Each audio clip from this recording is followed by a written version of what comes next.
In Act 1, Scene 1, in My Children, My Africa by Athol Fugard, titled The Great Debate, Zolile High School and Kamdibu High are in a heated debate. Tammy and Isabel are not giving each other an opportunity to speak. Mr. M shouts for them to come to order. He then grabs the school bell and rings it violently. It works. There is silence because Tammy and Isabel stop arguing and pay attention to him.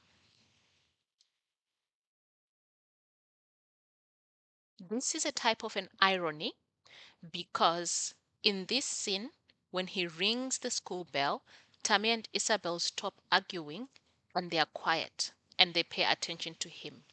But at the end of the story, we find that when Mr. M rings the school bell in order to bring order, because he wants the children to come back to school and stop the boycott, he is killed.